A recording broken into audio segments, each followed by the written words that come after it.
Hello বন্ধুরা, আসসালামু আলাইকুম। মাই নেম ইজ রাব্বিসার। তো আজকে একটা ভিডিও চলে আসলাম। তো আজকের ভিডিওতে দেখুন বন্ধুরা, টমাটো মাখা দিয়ে ভাত খাচ্ছি।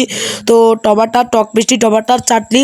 তো এটা হচ্ছে মাখানা, এটা হচ্ছে রান্না করা, যে টক এবং মিষ্টি এবং চিনি দিয়ে রান্না করা। চিনি দিয়ে রান্না করে আপনাদের মাঝে নিয়ে আসলাম। তো কেমন হচ্ছে আপনাদেরকে বলতেছি খাওয়া দাওয়া করে। তো বন্ধুরা, আমি খাওয়া শুরু করে দিয়েছি অলরেডি। তো অনেক টেস্ট, আসলে কি বলবো, টক মিষ্টি টেস্ট, খুব টেস্ট, খুব খুব কি বলবো, ইয়ামি আমি, এত টেস্ট বলার মতো না। কারণ একে চিনিও দেওয়া হয়েছে, এবং চিনি এবং হচ্ছে গেন যে ঝালটা চিনিটা বেশি দেওয়া হয়েছে যাতে টেস্ট লাগে।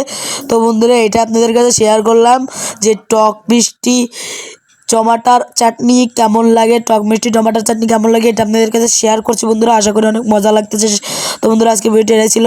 তো আমাদেরকে একটু সাপোর্ট করবেন। তো এই বলে আজকে ভিডিওতে যাচ্ছি। সবাই ভালো থাকবেন, সুস্থ থাকবেন, আমাদেরকে একটু সাপোর্ট করবেন। আসসালামু আলাইকুম।